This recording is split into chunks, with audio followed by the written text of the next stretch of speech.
Welcome to Unbiased and on the Fence. I'm Shane. I've got a good one here. Really relates to how I believe CERN and the D-Wave is related with this whole Mandela effect, but they're not the cause. Now, if you've seen my trigger video or my narrative video, you can see how I believe a lot of these changes are telling us to get back to our right side of our brain, to have a balance with our analytical brain and our creative, godlike brain, if you will, our quantum brain. So as it relates to the D-Wave, quantum computers, and CERN, this would be like a lie detector test machine, polygraph machine, right? And what our abilities are as a human, you know, some people are great at being intuitive and sensing when someone's lying and things like that. So I believe these Mandela Effect changes are really pointing to the fact that we have the power to do a lot of these things that they're trying to do in a scientific way. We just don't realize it. And the reason I lean away from the whole CERN and D-Wave, although they are related, is because in a Dolores Cannon book, The 3 Waves of Volunteers and the New Earth, that came out in 2011, there's a part I believe is talking about the Mandela effect. It says, speaking of these higher beings, it says they might influence by making material changes in this dimensional reality, observable changes. To me, that is describing the Mandela effect to a T. This is exactly what we see.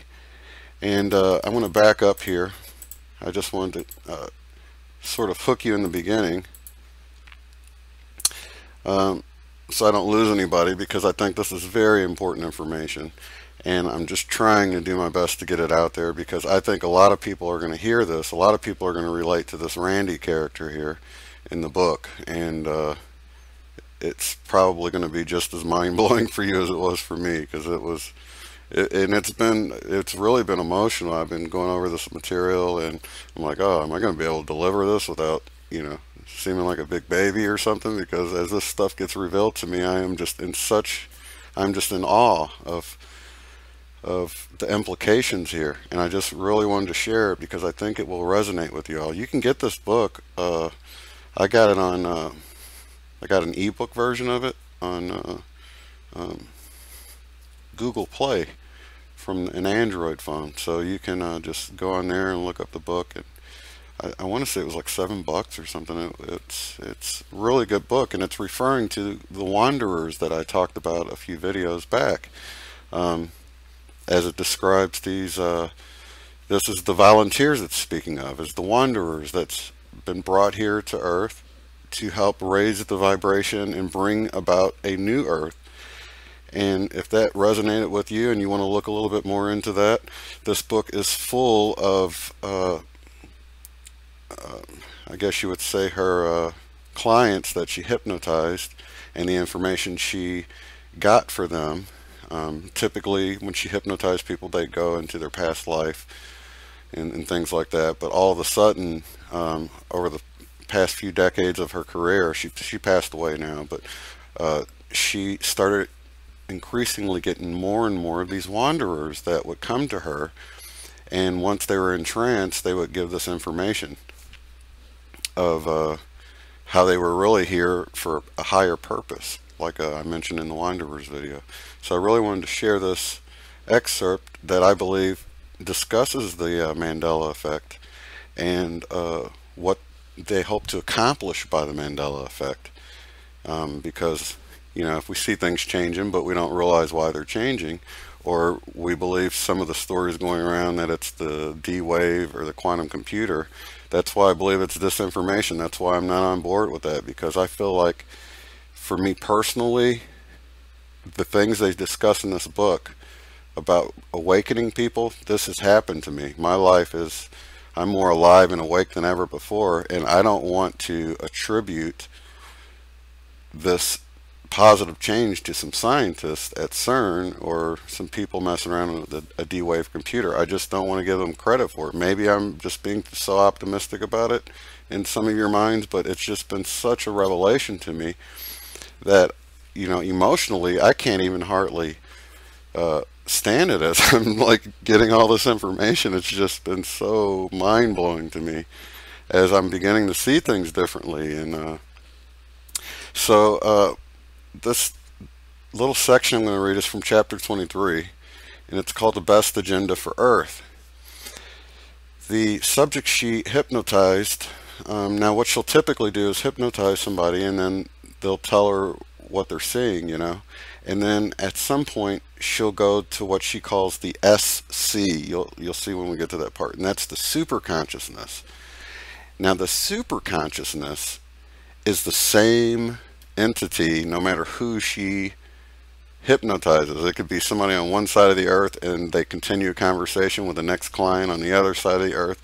That's why when you look into this, it's so unbelievably mind-blowing that it just couldn't be faked unless she's lying. But the information, it was such a confirmation to me that, and then it goes right along with the information I found in the Law of One. So yeah, all this stuff is being revealed right now for a reason. You know, I think, you know, it's what Daniel talked about. People will go to and fro and knowledge will increase. I believe this is all about that knowledge increasing. And if I know some of my Christian friends, I had some people left comments that said, you know, this channel's gotten pretty weird or whatever. But, you know, if you seek and you find, you've got to allow the Holy Spirit to give you discernment about the information you're getting, because if it's way different than what you've been taught, you don't want to throw it out. That doesn't mean it's bad. You know, my message has always been a message of love and compassion. And I just, you know, if you really feel like maybe the devil is trying to sneak in on a message of love and compassion, maybe just pray and ask the Holy Spirit to you know, give you some confirmations, and, you know, at least intend to know the truth. Because you don't want to throw out this information because it's weird, because isn't life getting weird? I mean, the Mandela Effect, that's weird as weird gets for me, you know. That's why it was such a wake-up call for me. But to the material here. Now, Randy worked at home with his computer. He was highly involved with metaphysics and was using that to search for meaning in his life. He was married with children, yet was frustrated because he felt there was something he was supposed to be doing to help the earth. This was the main reason for the session, to help discover why he was here. Now I'm going to jump over a few pages because that kind of gives you a look into why he's here. The R, when you see the R here as you're reading along with me, that's for Randy. And that's what he's actually hypnotized in trance and he's speaking. But it's his higher self speaking, and then at some point it becomes the super consciousness that I spoke of earlier, and that will also be under the R. The D is talking about Dolores asking the questions while he's being hypnotized, just to kind of help you follow along a little bit better, and I don't have to keep saying RD, RD over and over.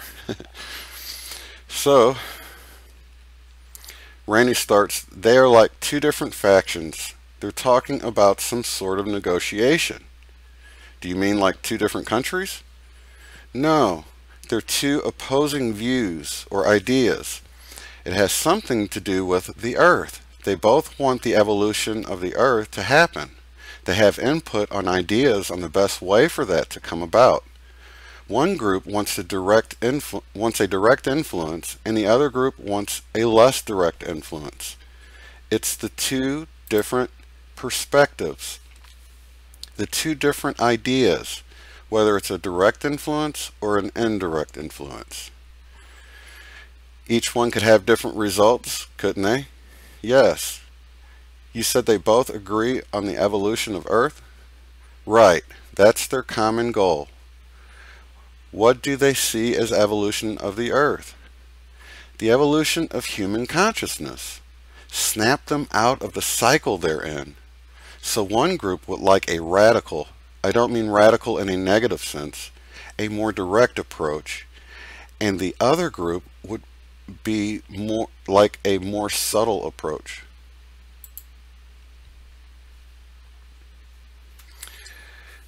But they both agree that it's time for the Earth consciousness to evolve? Yes. And also, they're in agreement that they want to work together. They don't want to have the separate factions. They don't want to have two opposing models. That's part of what they're talking about, just trying to see each other's perspectives so they can come up with a united goal. Do you know if anybody has told them to do this? No.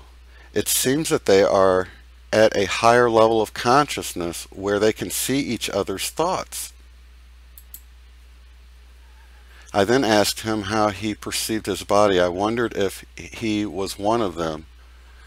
Well, at this point in time, I am just pure consciousness, just observing. As pure consciousness, you can pick up on their thoughts? Exactly. Have they been involved with helping the people of Earth before? Yes, they've always been here. So this is not a new faction that has come in. No. If they have always been here, what part have they been involved in? Subtle influences. They're held on multiple different planes, so in one sense, just their presence, their frequency. What has the presence and frequency accomplished? I guess you could say it's brought light. I already see the correlation. As he started to explain, he suddenly became very emotional. He was trying to cry, but was attempting to hold back. Why does it make you emotional? Randy was still trying to gain control of himself. Sort of like being a parent, trying to provide a healthy, happy environment. It becomes a sense of responsibility. So what does that have to do with why you're here? So I can go back and I look at these beings that are here. They operate on multiple dimensions. On one dimension, they have ships. They have physical forms manifested. They have the ability to influence other beings and their intentions and operate on that dimension as they can have an influence with just their mere presence. This will limit the amount of other beings that can come here and influence. So although they don't engage in anything, their presence is known, and on a higher dimension or a different dimension.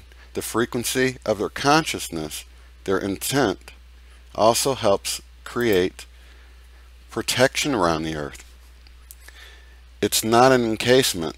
There's still absolute free will, free flow, but there is an energy that is additive. It would be going against their free will if they influence the consciousness. Is that right? Yes, but they're not. They are simply providing a frequency and an energy. So that's why I am saying it's like a light, a holy light. So they have the best intentions? Absolutely. But you said there are other beings that wouldn't have the highest intentions. Yes, on multiple different levels.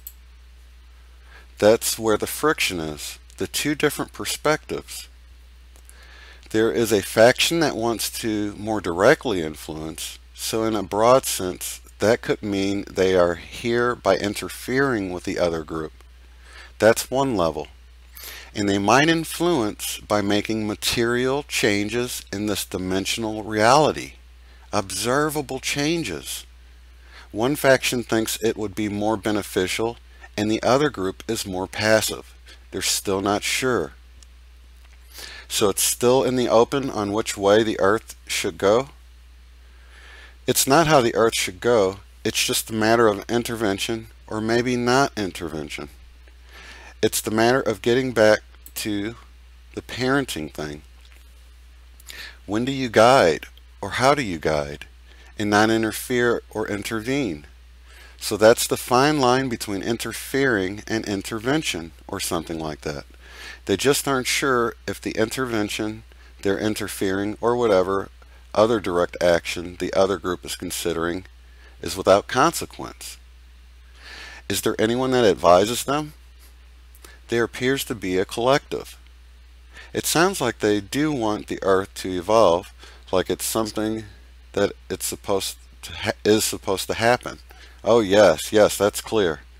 Does this mean they want them to evolve positively and away from negativity?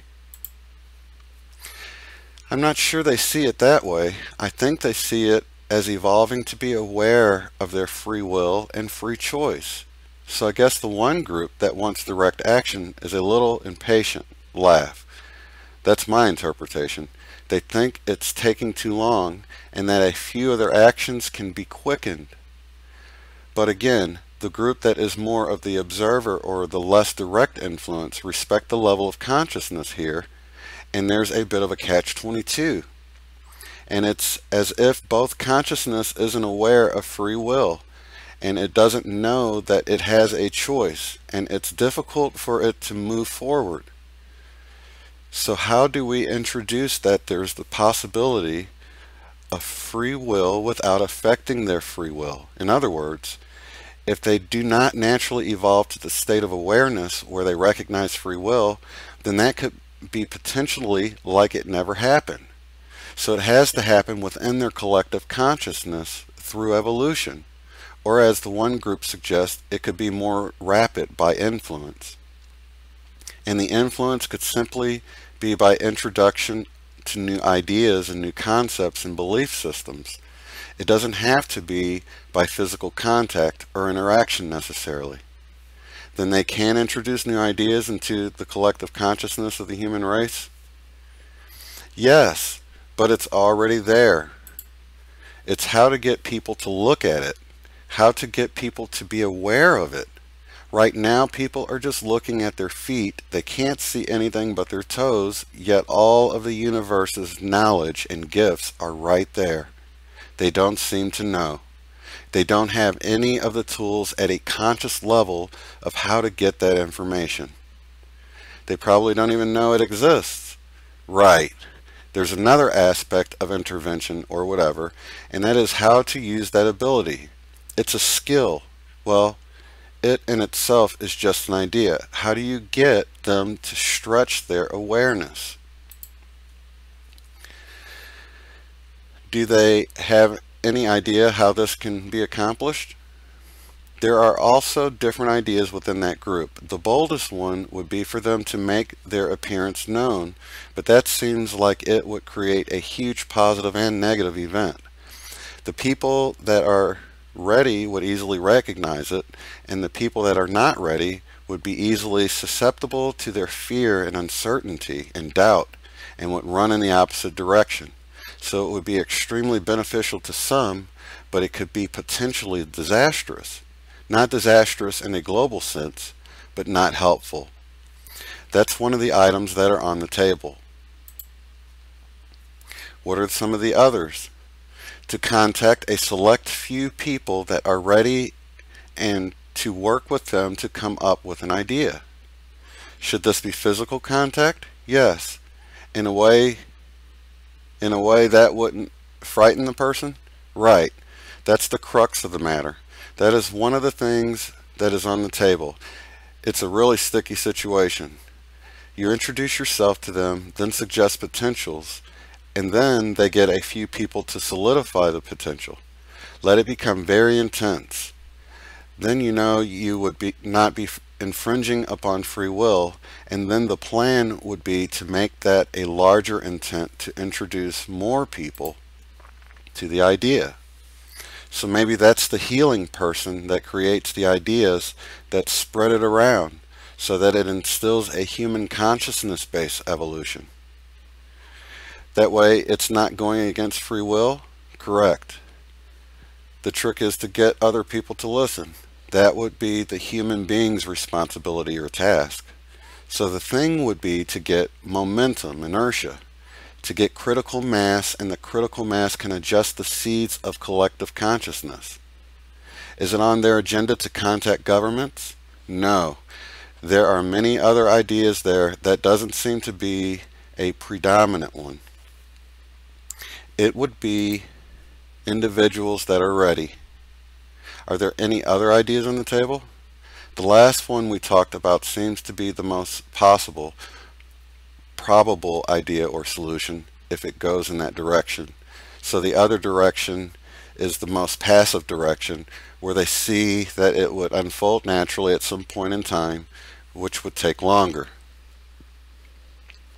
Well, if they contact these people, what type of information are they going to give them or share with them? I think it's based on the individual. There is no ability to share minds, so they know what the people they are going to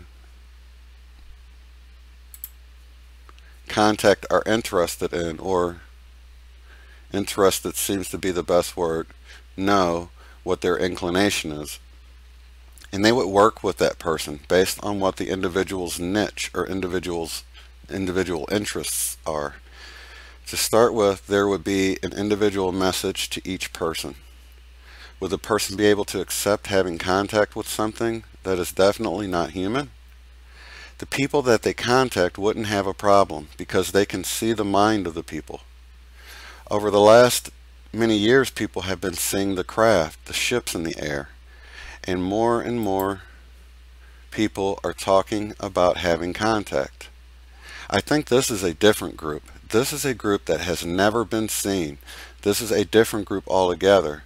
This is a group that has not intervened, has not interfered. They've always been the observers. They have always simply been present here. They are going to be more direct in the future. Right now, they are not doing anything.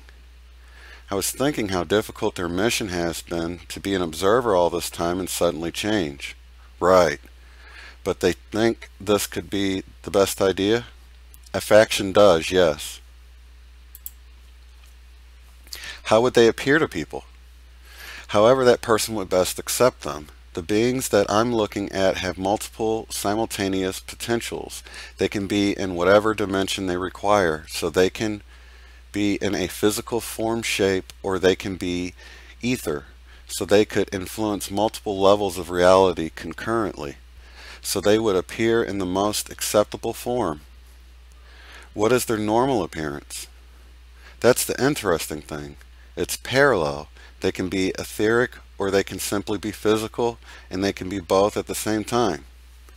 So they do not have a normal physical form? Yes, no. I guess you could say the lower frequency form is a projection of their higher consciousness, but somehow it's totally symbiotic. You are seeing these beings wearing suits to adapt to the environment, so I thought they had some kind of physical form inside that. That was the interesting thing. Maybe that was just for the contact, because yes, they do have physical form. I'm not exactly sure of what the frequency, the form is, but that seems to be flexible as well. They were on Earth to have this meeting, which may be only for my benefit. Does this explain why you're here on Earth? So why am I here? I saw the parallel between their intention and my intention. Laugh. I appear to be a little more in it. It's to be here, to be alive, to hold frequency, to hold the good, and to allow it to be accessible, whether the people know it's there or not.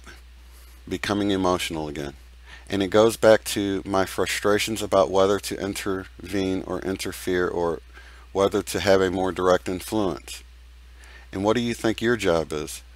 My job in this state of awareness, or my job in human form? Whichever. You can talk about both. It looks like it's to individually observe. I feel it's as above as below. It would be to observe. It's difficult to be a dispassionate observer. I think part of the challenges is to be the observer and only the observer with a particular perspective. At some level, whatever transpires is appropriate, and I feel like there is a right and a wrong, or a good and a bad, or a light and a dark, or a better influence or a negative influence, and I choose to act there or make a difference or intervene or interfere when I'm operating at that level, then am I the cure or part of the problem? And again, that would take another level of looking at it. So I guess I'm not sure how to play. What part are you supposed to play in the game? I see if I influence, then I'm only influencing from the state of awareness that I'm holding in that particular place. But if I do nothing and only observe, that seems like a more natural state for me. That's why I feel alone there. This was certainly a puzzle, and although we had received some information, I knew there was more that we would not be able to find out this way. So I had him drift away from the scene, and I called forth the SC. I asked why Randy was shown that scene when he could have been shown anything, especially when we were intending to find past lives. It was the most logical analogy. Why did you want Randy to see it? To put it into perspective, the reason for being in physical form. Explain it to him. That's one of the things he wanted to know. There are multiple levels of enfolded reality experiencing this broader creation, and I don't see a task per se in a physical form for him at this time. He has free will and doesn't know what to do with it. That's part of the way forward aspect, because what is the next level once you recognize you have free will? What do you do with it? And he's on the leading edge of that. When he figures that out, laugh, then it will be additive to the evolution of consciousness. Can you give him any hints to figure it out? That's why we were laughing, because that's the toil of us ever trying the intervention versus interference versus evolution. Randy had taken many metaphysical classes and had explored many different avenues and modalities. The SC did not think that was important. The simplest is just to express his free will. All he has to do is express it. That's the only thing left. There is no more knowledge, no more insight that is required. There is simply to get to a point of self-awareness. So I guess that is the self-exploration, trying to figure out what to do with the free will. Now that he understands free will and believes in free will and sees free will, now he needs to set his intention of how to express that free will. This is going to happen on the planet, and everybody, once they understand free will, are going to run into the same situation. So we have free will, we recognize it now. We can choose this, we can choose that, but again, they need to set intention in order to manifest reality. So simply knowing that they have the ability to choose free will, or to choose right or wrong, left to right, up and down, has to be manifested in order to have the experience, to have the knowledge, to have the wisdom to make the evolution. If we are to see the concept of an idea, it wouldn't be evolution at its freest form. So he has to find it out for himself. That's part of the discovery process, yes. Is he concluding his cycle? Yes, correct. So if he has completed all his studies, this should be the last one on Earth. There are really no studies. There were no requirements. There was no traditional process there. I was thinking of similar to a school. Well, certainly there is something to be learned anywhere and everywhere. You have an opportunity to have an experience. The reason for this experience is to know. Experience free will from multiple levels. The beings that traditionally incarnate here are moving up higher in awareness as well, and their reincarnation process is going to be shifting quite dramatically. And part of our incarnation manifestation at multiple levels in parallel is to assist in these levels in the parallel. How is the reincarnation patterning going to change? There are belief systems that exist on the dimension of reality that are also fabricated by levels of consciousness within that reality, which are self-limiting And just like on Earth, the evolution of consciousness to become aware of something broader is also transpiring at the next level of consciousness. But there are still some people that have to keep coming back, reincarnating, aren't there? Yes and no, impossibly. The people that believe they have to reincarnate, that are not willing to open themselves up to opportunities, can continue to perpetuate this reality indefinitely. The beings that allow themselves to be more receptive to other ideas and beliefs will have an opportunity to explore other options and move into different realities. Then there are the beings that have been waiting for this to happen for a very long time. So the beings that have been waiting for this to happen, you can say they are some of the masters that still exist around this planet and have stayed here to assist, to offer their support, their skills, their knowledge, their wisdom, their influences. They know there's something more and they can move on. So is everything changing? Absolutely, everything is changing. He's saying he's looking for the truth. And what is truth anyway? The truth, from the broadest perspective, is everything, and it is incomprehensible. You either see the broadest picture or you're looking at the very smallest details. So the truth, to answer the question, there is nothing that is incongruity, but his thoughts and his beliefs and his ideas. That there are no untruths, in other words. He's done all the work, he has the knowledge, he has the experience, he has the wisdom, he just needs to choose what to do with it. If he structures his intentions, there are no limitations. He has unlimited potential. This is what is going to happen on the earth plane. Its consciousness is going to awaken to its potential. And it will still not manifest its academic worth, its intellect. There has to be intention and inertia and motivation and direction and a solidification of that knowledge before it becomes real in that reality. And very few have been able to do that, and that's part of his job. Sounds complicated. Laugh. It is as simple as flipping the switch. Does he flip the switch or do you? He does. We've never interfered. Let's rephrase the statement. Let's hold it in its context as a reference point. Here he is with the ability to create anything. He has the belief system that will enable him to manifest his intentions and desires, to support his intentions and desires. There is no conflict between his belief system and the ability to manifest. The crux of the matter is, although he believes he has the ability, which he does, he has not put into motion that ability.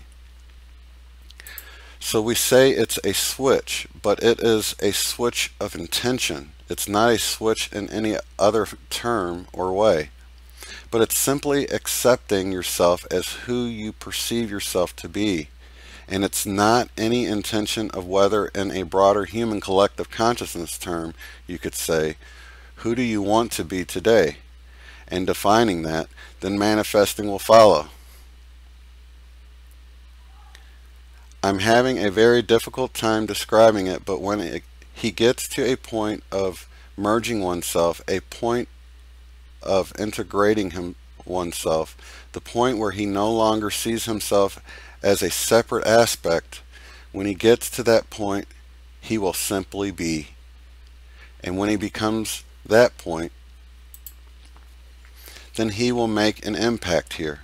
And so he does have free will. And it's not predetermined or predestined, but when he does reach that point, he will demonstrate himself. We're at a point where he has to make a decision to move forward. He has to make a decision to set his intention and to define his intention and to create his own reality. Wow. I don't know about you guys, but that's a lot to take in, and I've read through it a few times, and every time I read through it, it makes a little bit more sense to me. Now, I don't know, for you all that's been around with me for a while, you notice a few videos back when I said the answer to all of it was to just be. And then I read that today and I was like, wow, I didn't remember reading that. But I guess at some point you read something and the seed is sort of planted, and then later on it comes to fruition, or you realize it or something. I'm not really sure, but yeah, so I'm gonna have to keep going through this, and maybe you all will have some tips on what exactly this flipping the switch is, because I don't completely grasp it, but I know it's a message that we all need, and we all need to figure it out, because like they said, the information is all here. We just have to set our intention, and that's what I've been working with. And so yeah, please let me know what you guys think of that. And this has been way longer of a video than I expected. If you haven't subscribed already, please do so, and thank you to all my new subscribers, and I'll see you in the next video. Have a good